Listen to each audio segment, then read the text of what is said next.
Hi everyone, Janie here. Welcome back to my garden. It is a beautiful day outside. We are only going to get to the 90s today, which I know sounds hot for some of you, but for us, it is so nice because we've been having triple-digit temperatures here in Northern California, which is normal. That is completely normal for us. This time of year, it's very normal to get triple-digit temperatures, and it's always such a reprieve when it goes down to the 90s. And actually, we have some 80 degrees on our 10-day forecast, which is absolutely fantastic. My friend Michael Glassman was over. He came over the other day, and we were looking around the garden, and we were talking about plants that were handling our heat wave that we just had about last week. We had about 7 days-ish of triple-digit temperatures, and the garden is stressed out. All plants start showing signs of heat stress over 86 degrees Fahrenheit, which I know it's a crazy concept to think of because here where I live, we start hitting 86 degrees in April, sometimes March, right? And it goes all the way through until October, November that we are above those temperatures. So it's really important to start thinking about or to think about what plants you choose to put in your garden, because anything over 86 degrees, that's when plants start adapting to heat stress. And there's different ways that plants adapt to heat stress. Some plants have really developed root systems, so they don't get as stressed out. Some plants have waxy leaves, so they don't get dehydrated and evaporate and lose as much water. Some plants, like natives, will actually die back down to their root systems. And that's the way that they deal with heat. They just go away, right? Some plants will actually wilt, like hydrangeas will actually wilt, and no matter how much water they have, just in response to heat. So I always say, like I always talk about in my presentations when I do Best for the West presentations, I always talk about that if you live in a hot climate, it's super important to choose plants that adapt really well to heat, because we're gonna have the heat. The heat's gonna come, and if you choose plants that wilt or die back, and that's all you have in your garden, then the majority of the year your garden is gonna look like it's suffering. So it doesn't make much sense. So anyway, Michael and I were walking around and we were pointing out and talking about different plants in the garden that were doing really well with triple-digit heat and what plants were doing well in his garden. And I thought that's what I could do today, is bring you all along and talk about some of the plants, at least that I have, that are thriving even after our hot temperatures last week. Now, I've done a video like this before. I'll try and find it and link it down below. But I remember at my last house, there was 1 year when we had 10 straight days of temperatures over 110 degrees. It was like an emergency. It was really, really bad. Our air conditioner was like it was struggling. We got up to 117 degrees, which is not really normal for us here. And I did a video after that heat wave to show you guys which plants were surviving after that heat. And I feel like that's extreme. Here we've been like 105, 103, things like that. So that's a little bit more normal for our normal hot summers. So anyway, let me take you guys around and show you what is working well, and maybe it can give you all some really good ideas for plants that can go in your garden if you have hot summers like we do. Okay, so the first plants that I'll talk about that are doing really well in triple-digit heat are probably the go-to for hot climates, and you guys probably already know this, but I have to give it a shout out, and that is Lantana and gomphrena. Now, both Lantana and gomphrena they're like just the classic, the plants that you choose for if you live in a hot climate.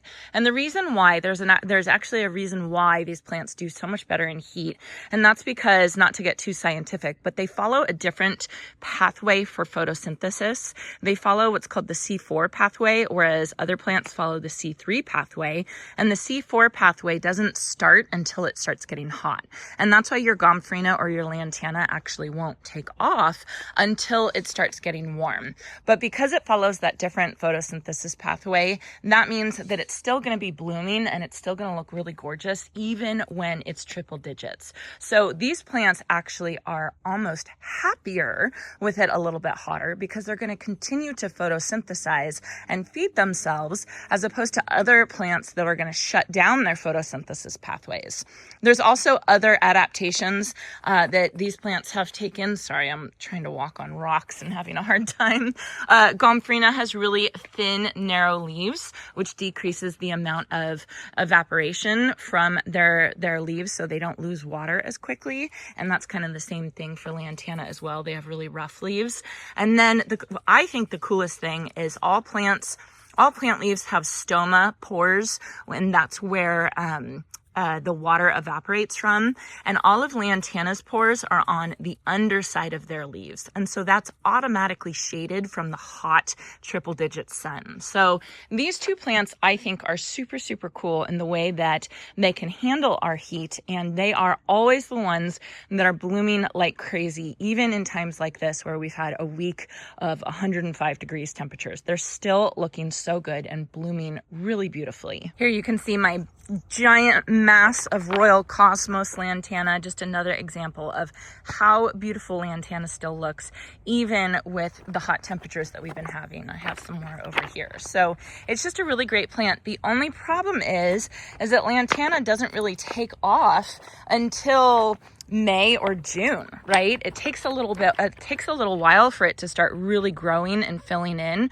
Earlier this year, this Lantana was just little tiny little babies from where I had cut it back, because Lantana is a perennial for us. But this time of year, it looks absolutely beautiful. So just kind of mixing some earlier bloomers in with some later bloomers. These are definitely later bloomers, and they're just absolutely gorgeous. Another classic heat lover is Playin the blue salvia. This plant was the #1 pick that I had for my Best for the West collection, which is a collection of plants that I have with proven winners that are all plants that do really, really well in our hot, dry climate.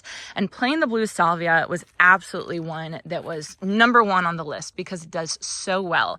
And I specifically wanted to show you guys this bunch right here because I have not touched this bunch all year. I have not cut it back. I have not deadheaded it. I think Jason's been fertilizing it, but I haven't been fertilizing it. I haven't touched it. And look at how good it's looking even after a week of triple digit temperatures. There's blooms all over it. There's pollinators all over it. And I was talking to Michael. We were actually pointing out this plant and raving about how easy it is and how great it is. He planted this in one of his clients' gardens that was just installed. And this client apparently has really, really bad deer pressure, lots of deer. And they did a whole installation, and they did plant some gara, and the deer ate the gara down to just a couple inches, and they ate the red buds. They chomped on the red buds, but they didn't touch the Playin the blue salvia. You can find Mystic Spires salvia is kind of like the sister plant to this one, or Misty Spires salvia is another one. Indigo Spires is the taller one, and that one I think tends to flop. I've never actually grown it, but this is just such a fantastic plant, and it can handle the heat. And I can't talk about it enough because this is such a backbone plant. And I always tell people, if you're just starting your garden and you feel a little uncomfortable with picking plants, go for this one because you're going to feel so confident.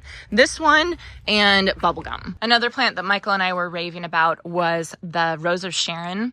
My white pillar Rose of Sharon is doing so well. The blooms are closed right now, but they'll open up once they get some sun. But Rose of Sharon is bred to bloom during the summer, so it can handle 100-degree temperatures and still bloom. Where other plants will stop blooming with those crazy temperatures, Rose of Sharon will still keep doing it, which is great. This one, white pillar, this one will get up to 16 feet tall, which is absolutely nuts. And it's relatively narrow. You can see it doesn't take up a lot of space, so it's a really fun plant to kind of fit in to narrow spaces and give some height to your garden. So it's really fun to see Rose of Sharon blooming even when it's hot. Like, we were sitting here and we were looking at this, and it was, oh my gosh, it was just looking so pretty. And then I have another Rose of Sharon over here. Let me show you guys. This is purple pillar Rose of Sharon, and this one is even starting to look almost even better, probably because it's in more sun than the one over there. Rose of Sharon likes full sun. But look at this one. It's absolutely gorgeous. So the adaptations to heat are, it has a really extensive root system, and it does slow down evaporation. Like it closes its stomata during really, really hot temperatures, which makes it be able to handle the heat no problem. And I just think it is so pretty. It's slow to get established. You have to be really patient, but once it starts getting established, it's absolutely gorgeous. Okay, I'm in the back garden now. Don't mind the umbrella. Jason was, he's still working on the irrigation over there. We think we got it fixed, but we're just leaving that there just in case he needs to come out and work today. But I have to talk about this plant. I know I've been raving about Angelonia all year, but I don't know what my problem was. I just kind of ignored Angelonia, and now I'm going to keep saying it over and over again so all you can hear. Those of you who ignore Angelonia, you start planting it as well. All of you who kept telling me to plant this plant the past couple years, thank you for finally telling me that, because now that I've planted it, I can't imagine not planting this, because look at how beautiful it is. And it's looked just like this. Even with the triple digit temperatures that we've had, it's been absolutely fine, no problem. And you can tell why. If you look at the leaves, you can see why. They have very narrow leaves. They're waxy. You know, they obviously are not going to lose as much water during the heat as other plants, but it's looked exactly the same all summer long. Like it hasn't been affected at all. And I just love that about this. That's how I feel about Super Tunia Vista bubblegums, is they just look the same all summer long. They look better and better as the summer goes on, even with the heat. And I really like that for my garden. I like my garden to look beautiful even when we're having a heat wave, because I wilt in the heat wave. I don't want my garden to wilt in the heat wave. So anyway, this is perfectly pink Angelonia. It is such a good plant. I am so happy with this plant. And then over here is Wedgwood Blue, that one. And then over here is white Angelonia, which is so frilly and pretty, and just this mix with the meteor shower verbena is just absolutely gorgeous. Look at that swallowtail. Oh my gosh. Look at that. Wow. Oh my gosh, that is beautiful. I'm not going to go over there because I don't want to disturb it. But anyway, Angelonia. Yes, this has nothing to do with heat, but I just want to show off my secret garden. Look at how it's just looking so pretty, so beautiful. So my hydrangeas are in a little bit more shade. They're not full sun. We don't plant hydrangeas in full sun here in California, and you can see they're doing really, really well. And I actually didn't see them wilt at all. And I think that that's because we've been keeping them well watered and keeping them in the shade, which has protected them a little bit. But doesn't this look so good?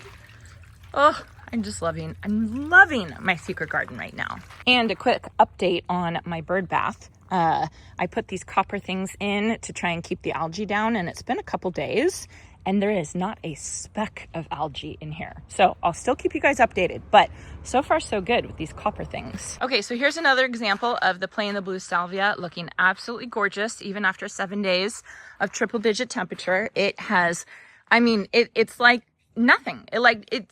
It's nothing bothered it at all, as is with the roses over here. The roses are very, very happy, but that's not what I want to talk to you guys about. What I want to talk to you guys about for heat tolerant plants is I want to talk about grasses. And I know grasses are always on the list for heat tolerant plants, but look at how good this looks. Look at how good these totem pole grasses look, and look at how good these purple fountain grasses look. Look at how good these look. And it's been 7 days of intense temperature, and this didn't wilt once. These did not wilt once. They're absolutely beautiful. And the reason why is because of their upright leaf structure, right? Really narrow, strappy leaves, again, decreases the evaporation even during the heat, and really extensive root systems so they can handle it.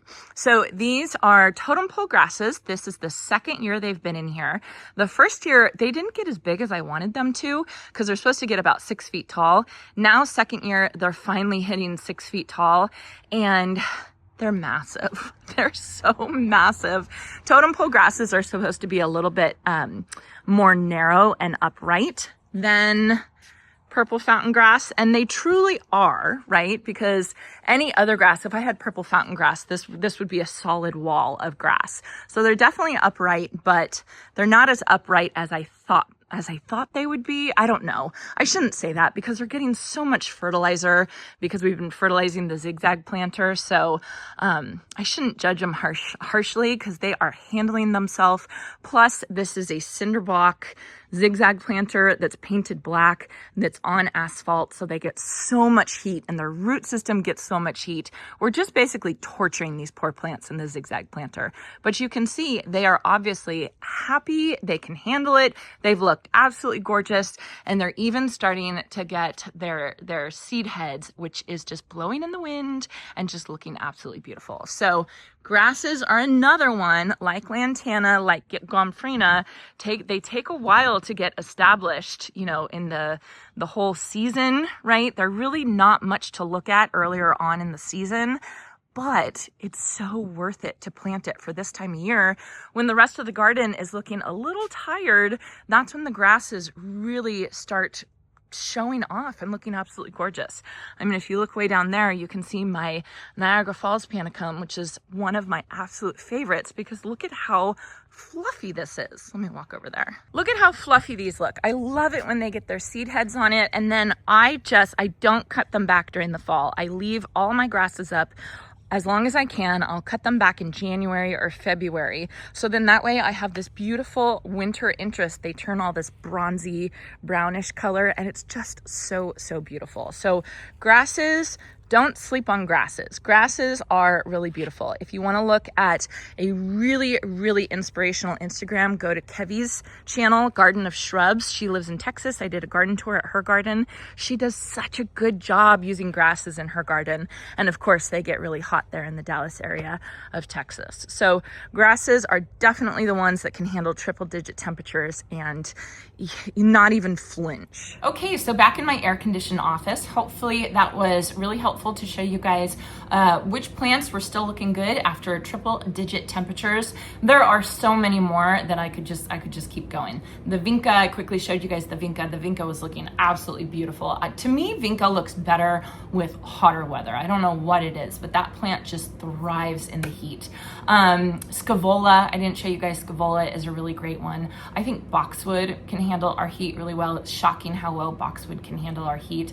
There's a ton of them. And then of course there's the desert style plants like agave, like mangaves, you know, things like that. Phormium is a really, really good one. New Zealand flax is a great one for heat. So there are really great options that you can find to put into your garden that are still going to maybe not thrive, but they're going to survive in triple-digit heat. And that's kind of that's kind of the name of the game. Once we start getting into this hot part of summer, we're just trying to get our gardens through this hot part of summer and back into fall when we can really start enjoying it again. Remember to get out early and garden early before it gets too hot. Remember to water your plants early. The best time to water, the best time to turn on your irrigation system is early in the morning before the sun even rises, so that way the water can get down to the root system before the sun comes up and starts evaporating. If you hand water, good luck. Good luck to you. No, I hand water my plant stash. You just want to do that early in the morning as possible. If you notice a plant is really stressed out, you can get out a garden umbrella like I have, or some shade cloth to help with it. Remember not to prune the scorched leaves off until it gets cooler. If you guys notice, I have areas in my garden where the leaves have scorched and I've just left them, right? Because I don't want to prune that scorched foliage off, because then it's going to scorch the underside of that foliage and it's just going to get worse and worse. So you just want to leave that. You want to do your best not to touch that, and then cut back on fertilizing. Now, don't cut back on annuals fertilizing, because annuals are bred to bloom all season long, no matter what, and they're not going to stop because they know they're going to die at the end of the season. So supertunias, Angelonia, verbenas, all those still need that water-soluble fertilizer every week, which is what we do. We use the Proven Winners water-soluble fertilizer. But I am not fertilizing my shrubs. I am not fertilizing my trees. I am not fertilizing my roses, because I don't want any new growth that is going to be basically gets scorched, and then you get in that really bad cycle. So we're just trying to survive this heat wave, and if you are smart about it and do it right, you can still have a garden that looks absolutely beautiful. And if you're disciplined and get up early, I slept in this morning, but if you're disciplined and get up early, you can even still garden during the hottest part of the year. So anyway, I hope you all enjoyed this, and I hope you all have a chance to get in your garden today.